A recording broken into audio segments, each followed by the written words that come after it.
Alright, well, we're coming up on 3 years. I've had the Shop Fox 1099 10 by 26 lathe. I figured I'd give it a review. So, I'll go over some things I like, some things I don't like. Some quick specs. I believe it's 1 horsepower. This one is 110 at 60 hertz.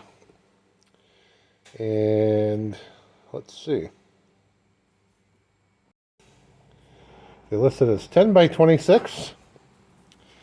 Comes with the 5-inch 3-jaw chuck there. Comes with a 6-inch chuck, which is down there. A steady rest, a follow rest, and a 10-inch faceplate. It does come with a turret style tool rest, which I'm not really a huge fan of. A couple lathe centers, and some basic tools. So, I'll get the bad out of the way first. One of the things I don't like, this thing sucks at threading. It just does. You're supposed to be able to, use your threading dial and all that. Honestly, I've just never had any good luck with it on SAE threads.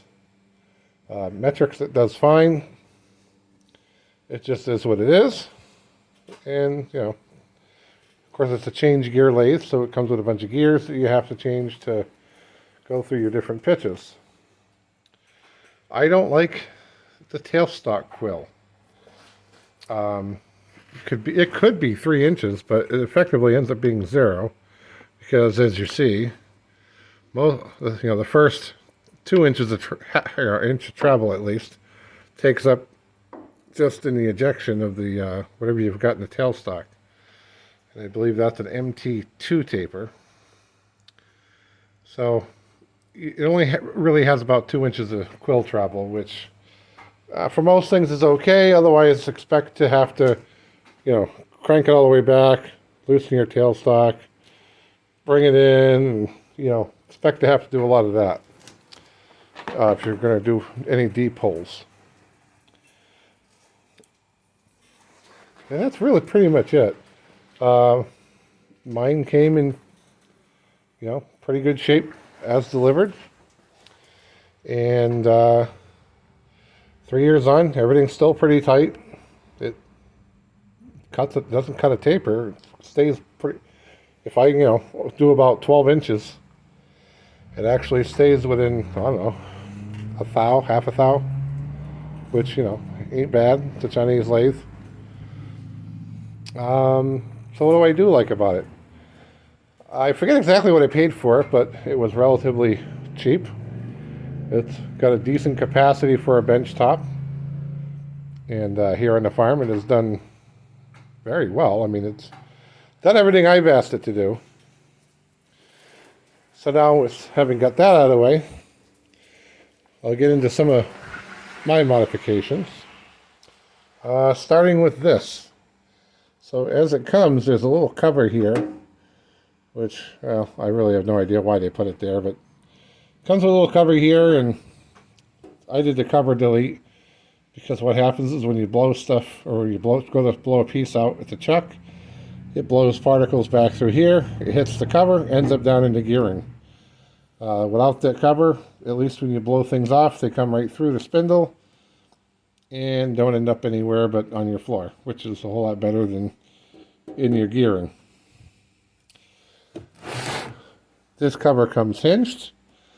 I did away with that, and this may or may not be a problem for most people, but for me, it's tight in this garage. It really is. So, there was nowhere for me to put this, where I could get the cover to swing out. So I made it. I basically took care of the hinge.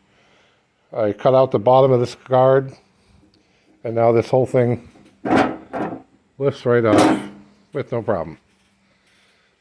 And that just seems to be a little better off. Mod number 2. I added a tachometer because based on a handheld tach, this thing was not turning to speeds listed here. So my belief is these are for 50 hertz because I get faster speeds than indicated here. For example, right now I'm on BC3. I should expect about 560 RPMs. And I hope this is coming through the video. It's saying 592. So, yeah, a little bit faster at 60 hertz here in the US. For lighting, I decided I liked this long strip light, which actually has different color temperatures you can program into it. I got it mounted directly to the tailstock. So it's more or less in line with whatever you're working on. So it does a great job of lighting up the whole bed area, and of course it is movable. And you can turn it a little bit to keep the light from pointing in your face. It does have a quick change tool post. It's like an AXA style. And, you know, I've been happy with that so far. And I got a Noga Mini Cool run here. Of course, we have shop air, so there's air lines all over. And, you know, it runs to a jug I've got on the back of the lathe. And that's been working great. And pardon me for not cleaning it, but, well, you know, we get work done around here, and that's just the way it is. I haven't had any issues with it in terms of failures. Nothing is broken on it. I've taken some pretty nasty cuts with it. And, you know, it's taken like a champ. I do find it's a little underpowered at 110, especially on the higher gears. Pretty good right up to AC1. AC2 and AC3 are, they're just really underpowered. And if you have it only on like a 15 amp breaker, you may experience some trippage, or at least I do. Probably should be on a 20, but well, 15 is what I got on this wall, and that's what we can use. As I said, it held at 0 just fine. Cuts beautifully. Right now I got some aluminum in there.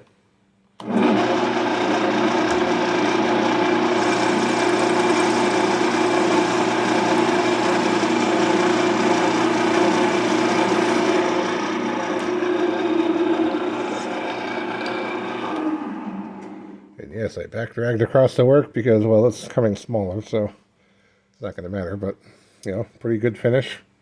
And that's a round cutter in there. I actually like those for roughing. That's just a little 5mm button insert. I have cut shafting in this. 4140, 1018, 12L, whatever the hell. Aluminum for days. I've, you know, cast aluminum, cast iron. And had really good, like I said, I don't really know what else to say. I've had good luck with it. I'm pretty happy with it for the price. It has served me well. And let me pause here for a second. I'll show you a couple of just this week's projects we've done with it. Let's see. So this week we've recut snap ring grooves and some cast iron mower deck spindle housings. The project that's in the lathe, you'll probably see in another video. We fabricated this this was a 12-inch piece of blank spline shaft, solid. And we fabricated this 3/4 inch straight shaft keyed to 6-spline PTO adapter. And I won't tell you what that's for, but you'll see that in a future video.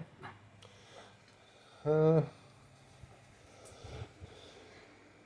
of course the project that's in the lathe now. Just to give you some real world idea, I figured I'd grab the tape measure. So that's 18 inches right there. And that's from the face of the chuck to the drill truck in the tailstock. The tailstock's not quite all the way back. So obviously the 26 is going to be your number between centers.